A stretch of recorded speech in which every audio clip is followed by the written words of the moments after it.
What up?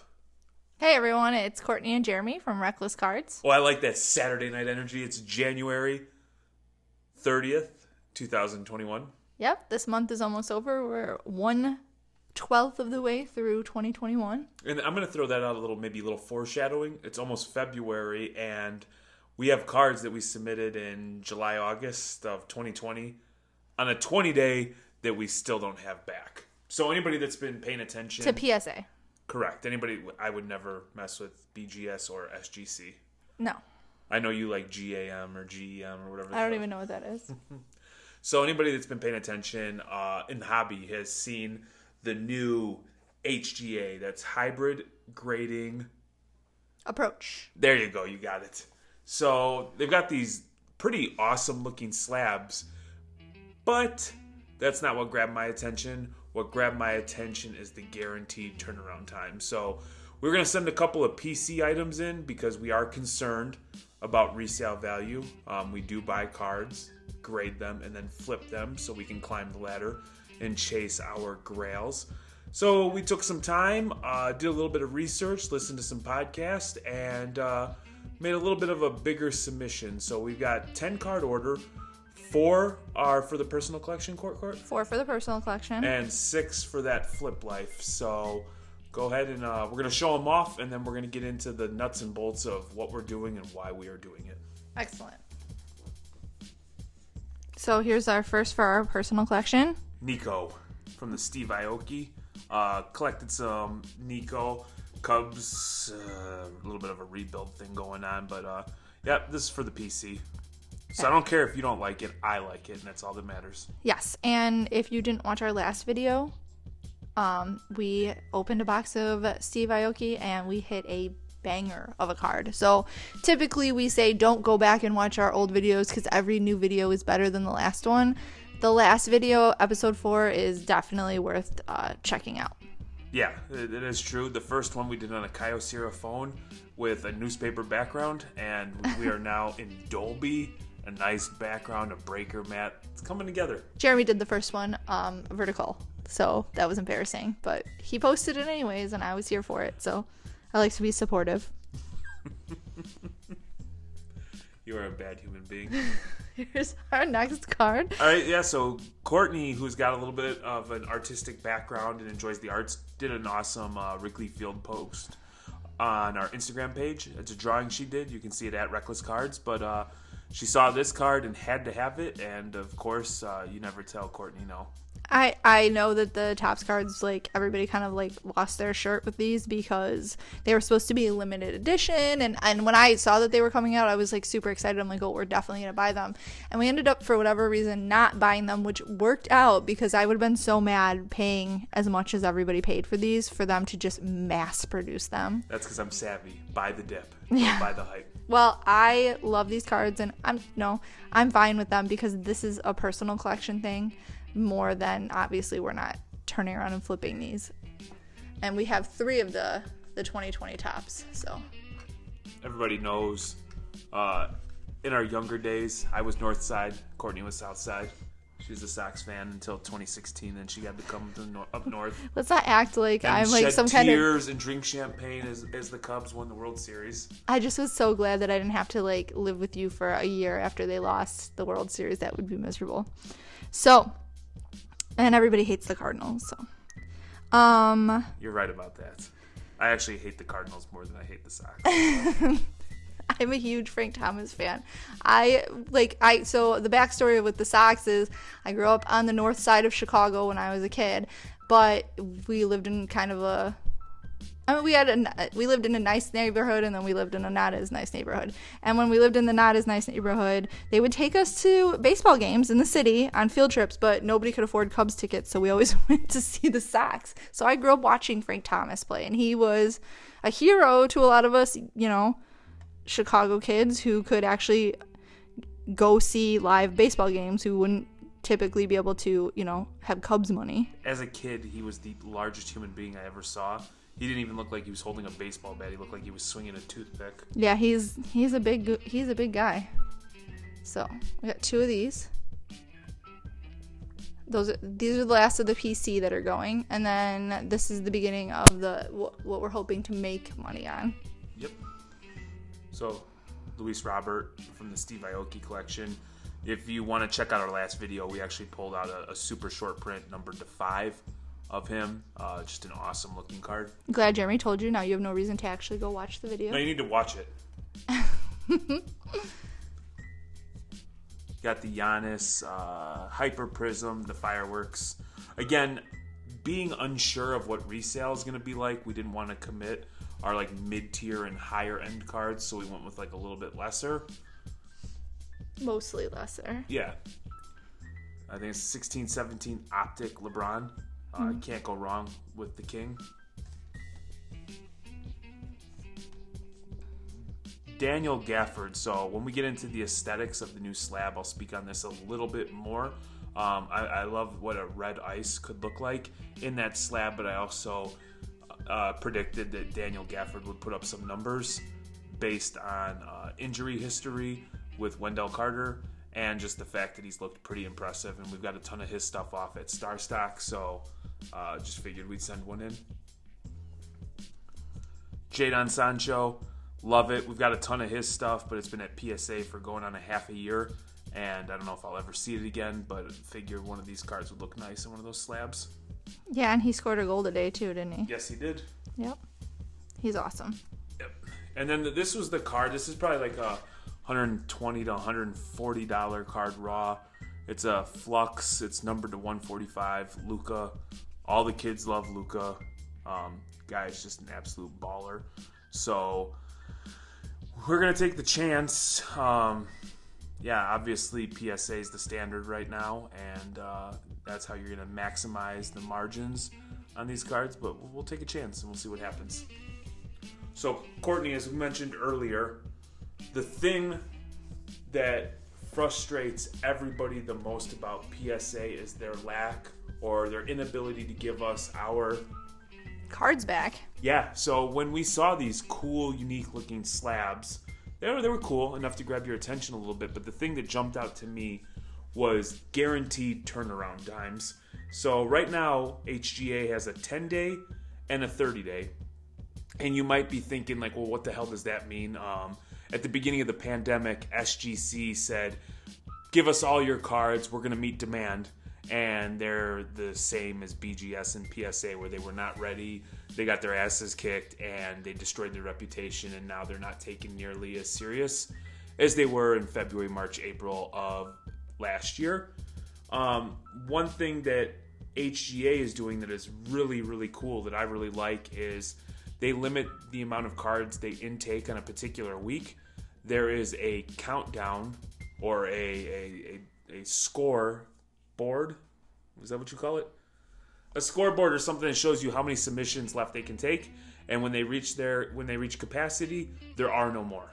So I commend them for that, because some of these companies will just take the cards, and then we're out of our cards. Frankly, doing a limit on what they're taking is almost revolutionary in the hobby.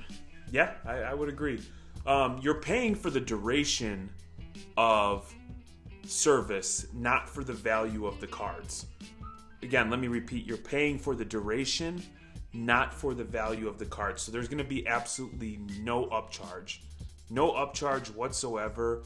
You either pick the 10-day, which is $55. It's expensive, but I'll speak on that. Or the 30-day, which is $35. Everything that they do is made in America. Nothing's outsourced from other parts of the world. The slabs are made here. The people are working are here, and they're using artificial intelligence, which obviously is going to have a cost. I think it's interesting that they're using the AI. I think it's cool. It is going to be a little bit more expensive, but if they can guarantee the cards back in a timely manner, that to me is worth paying a little bit more for. Because if you talk about our Markel Fultz, which I talk about all the time because it makes me insanely mad, had we gotten those cards back from PSA in the time frame that we were promised for the amount of money that we paid for them, We would have gotten the upcharge, which would have been more because they were more valuable when they were supposed to be sent back. We would have paid a lot more for those cards to sell them for a profit. Now we're going to pay, less for them because they're not worth it anything anymore. And we took a huge loss on those cards because they were not turned around. Now I can argue the other side of it, where it's like these slabs are untested. We don't know if they're going to blow up, if people are even going to care about these cards once they're slabbed, and maybe you're going to take a loss there. And I can see both sides of that coin. The only thing that I can say, where like I personally, after listening to the owner talk on some of these podcasts that he's done, and just my experience, he says that he's the one that answers the Facebook messages. I messaged them today with a question. Within 4 minutes on Facebook Messenger, I had an answer to my question. A real answer. It wasn't like a copy and paste. It was clear that whoever was answering my question read my question and answered it directly to me, which is something you're not going to see from the other companies. And furthermore, this is the last thing I'm going to say. I personally feel like the fact that we submitted our cards last night at 9 o'clock, which is their cutoff, when they restart it, 9 p.m. Eastern time, within 2 hours, their entire thing was filled up. So people are sick and tired of the other companies. They are ready for something new. Maybe not everyone is on the HGA train yet, but enough people are that I think there's a market for it. There is inherent risk when you do something new, but there could be an upside to it, and I'm here for that. So anybody who has gotten cards back from PSA and BGS understands that there's a human element, and we've all gotten cards back that are for sure 10s, gem mints, and you get the random 9 or 8 because the grader that day was fighting with his wife, or whatever the case may be, spilled coffee on his pants. I don't know. We've all dealt with that. Or conversely, I've sent cards in that I just want to get slabbed and protected that I'm sure is an 8, maybe a 9 if I'm lucky, and it comes back at 10. Who knows? Maybe that guy got laid that day. I don't know. But I love the thought that they're going to use computers with scanning technology, followed up with some human QAQC. I'm hoping that this will provide some consistency, which would be much, much needed. Speaking about the owner, he claims, and you're gonna have to do your own homework. Don't take my word on it, but he claims that he's got money. He's somebody from the hobby, somebody that was spending a ton of money investing in cards, getting frustrated because he spent all the money for a 5-day or a 10-day, and it took 146 days. And he has the financial capability to start something up, and he wants to help the hobby. He's not trying to make money. I'm sure. And I take that with a grain of salt because everybody's looking to make money. But he's not. What is it? He's not greedy. Not greedy. He literally says that multiple times. He's not greedy. He makes enough money in his other companies, which are proven. He has proven companies that he has started up himself. Right. So it's exciting. If what he's saying is true, then the potential is definitely there. In addition, these slabs, they're aesthetically pleasing. They have the subgrades, which is awesome. So you get to really see where your card grades well, and if there's a fault or something wrong with it, you see it. The cards, you can design the slab too, and we're going to test my editing skills, because if I can, right about now, there should be a card popping up right here, or a video, or whatever the hell, so you can see it. But you can get the slabs. You get to choose whether you want them to match the card, you want them to match the team, or you just want a neutral slab. So it's another caveat, or another thing that you can do to improve the experience. Why are you shaking your head no at me? Because you said caveat, but I don't think you know what that means. You Probably used it not. incorrectly. Thank you. That's what happens when you have a couple of Zimas. So anyway, taking that into mind, that's why this card, and this card, in addition to these, I think are going to look awesome in these slabs with the personalized color. The color. Yeah. I think that's got some big time potential. I agree. And again, what you were saying, the sub grading, I think that's awesome. How many times have you gotten a card back and you're like, it's an 8, and you're like, why the hell is it an 8? And you don't know if it's the surface, you don't know if it's the corners, you don't know if it's the edges, centering. Well, you can usually tell because you can't. And you're just like, why did this get graded the way that it did? And you don't know. And with this, you can see, like, you know, it got a 9 because everything was really good except for it had a bad corner, so it dropped you down to an 8.5 or something. And you mentioned that while you were listening to one of the podcasts that they actually wiped down the cards. Yes. So, how many times have we gotten a 6 because you put your big old meaty fingers on it before you sent it? I wear the latex gloves. But maybe, I don't know what they're doing at PSA. And I'm not going to lie, I'm a little salty that you called me out in front of millions of people about saying caveat, because I knew it when I said it. And I think professionals, you're supposed to act as if, like, the mistake didn't happen. Hey, I didn't say anything until you called me out on shaking my head. Yeah, well, I mean, you're back here, like, spazzing out. I didn't spazz out. So what we were talking about, one thing was a concern is, like, if you take a card like the Luca, right, and you were to slab that up in a PSA 10, you are going to maximize your return. So I tried to do a little homework, and one card that I could find that was actually sold by HGA and PSA was a Zion Williamson Prism Fast Break numbered to 175.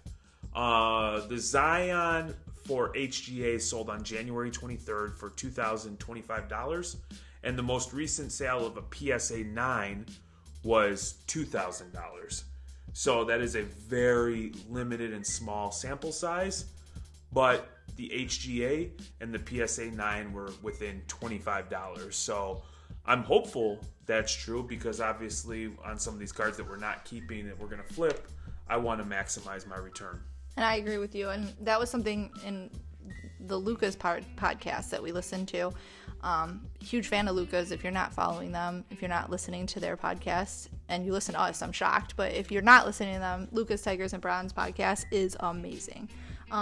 We were listening to him, and Tyler was talking about, you know, one of the benefits is that the cards that you grade with HGA, because they take limited amounts of cards and because they, you know, are turning the cards around in a timely fashion, the market isn't going to be flooded. It's not like there's going to be 300 Zion cards that everybody got graded and they're all going to pop at the same time because PSA like finally gets their act together and things show up.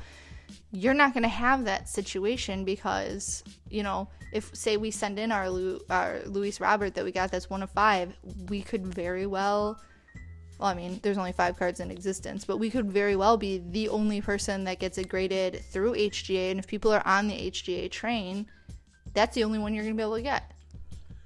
Yeah, so I was thinking about what I'm fearful of. And at first, I was a little put off by the price for an upstart.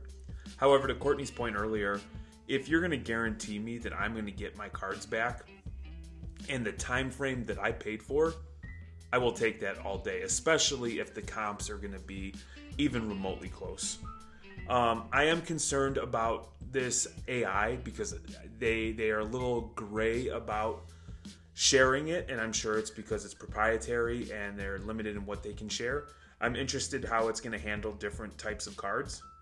I had a concern about that, like we were discussing.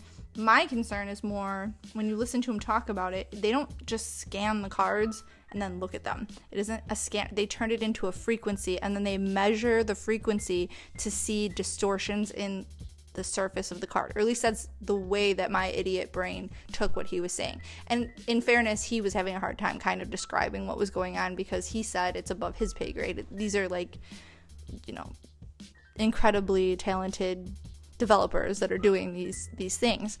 And my concern is something like a card with foil or the metal Kobe we just got that has texture, that has different variations on the surface itself. Not every card is going to be a completely flat, you know, glossy surface by design.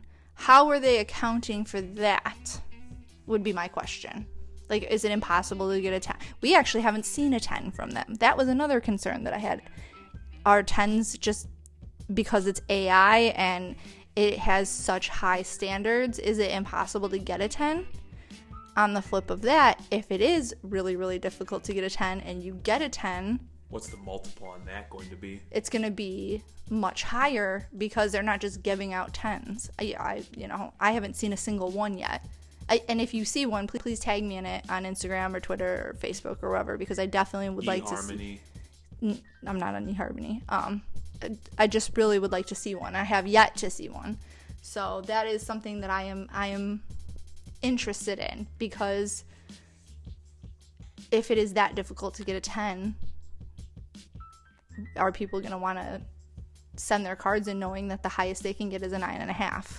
Yeah, my big concern is, are they going to be taken serious in the marketplace? And I do think with new people coming in and a ton of money coming in, I do feel confident if they are able to deliver on these promises, there will be a market for them, especially with how poor SGC and BGS are currently performing. I think too, if you're in the hobby for like the long haul and you're not just immediately trying to, get in and get out, get your money. If this is something where like you're looking at a long game, these kinds of like upstarts being in on the ground floor, getting your stuff sent in first and having like more of it than anybody else, if you really believe in the company, you're doing yourself a service, and you're doing yourself a disservice by not even giving a company that might very well do incredibly well in the future a chance. So I want to share, we submitted these 10 cards. I had them all loaded up on the website last night by like maybe 8 o'clock Eastern time, and it resets at 9 o'clock. Now they did have a little bit of an error with their computer system, and so it actually wasn't refreshed and they weren't taking orders till 9:14. I was appreciative of the fact that they were sharing that information on their social medias, because I was like, what the hell? I kept pausing the movie. I kept trying to load this thing. But worth noting, and this is a big difference with them and PSA, is you pay up front. Where at PSA, you don't pay until your grades pop. Here, you are, in fact, paying up front. So just be mindful of that. I think that isn't surprising considering how new of a company it is, and all of these things that are happening right now could very well in the future change. Like, this is such a new company and it's such a new endeavor. I mean, they're a year old from like when he started funding it. Yeah, a little over a year. That at this point, who knows what the future holds for them. I text Jeremy after I listened to the last podcast that I was listening to, where the owner Tyler was actually on it talking, and I'm like, I'm all in. Like, I have faith in this guy. I feel like he seems like a straight shooter. Straight shooter. I mean, they're from Tennessee. I feel like that's appropriate. And I feel like at this point, I'm so tired of the other companies and the monopoly they have, and the fact that they can just like literally shit on you, and there isn't really anything you can do about it because there's no competition. You take that. Yes, have this big steamy pile of our poop and deal with it. We submitted a 5-day at the beginning of December. Mm-hmm. The Kobe Bryant rookie card and some refractors and some stuff like that. It is now January 30th. 2 months, and I still don't have my 5-day back in hand. Yeah, and they will charge you the upcharge. They will charge you all the fees. They will charge you everything. They will charge you for the 5-day, and they are not providing the service that they have promised. And the fact that we are like all okay with this, and everyone's like, oh, I'm not going to try this new company because PSA is the standard. Well, if that's the standard, then you guys need to raise your bar. Hey, and Mr. Nat Turner, this is Jeremy. I do not agree with everything that Courtney's saying. I think PSA is the standard. Now, I understand that there's been some deficiencies and shortfalls, but I know you will clean that up immediately. And I just want to make you aware that I do have a prenup, so you don't have a prenup. Be cool with me, Nat. Be cool with me. Don't let Courtney jack this up for us. Here's the thing. I genuinely like seeing PSA cards. I like seeing the slabs. I do. I don't like what is going on with the company, and maybe as with new ownership, things can change and get better. I don't think that there's anything wrong with having healthy competition and a company that actually fulfills its promises from the jump. Agreed. So here's what we'll do. Approximately 30 days from now, we'll do a recap. We'll share the cards. We'll show them off. We'll talk about everything that happened, everything that we learned. You know what I mean? These things will go out Monday morning. They'll be overnighted. They will be in Tennessee. And let's see what happens. All right. So if you enjoy listening and watching our YouTube episodes, please subscribe, hit the little bell so you get notifications. You can find us on Instagram at Reckless Cards, on Twitter at Reckless_cards, on Facebook at Reckless Cards. At eHarmony, Reckless Cards, Plenty of Fish, Reckless Cards, Tinder, Reckless Cards. Yeah, sure. And maybe I'll turn the comments on because I don't know what the hell I'm doing with YouTube. If you see Jeremy on Tinder, please just shoot me a DM so I can kill him. What's the one when they smash? Swipe left or swipe right? That's Tinder. Oh, it's probably just a bunch of dudes. But either way, I'm easy on the eyes. He is. He's not lying. So have a great night. Thanks for joining us. We look forward to sharing what happens with these cards with you. Let's go. Please don't talk like that. Sorry. Bye. Hobby guy.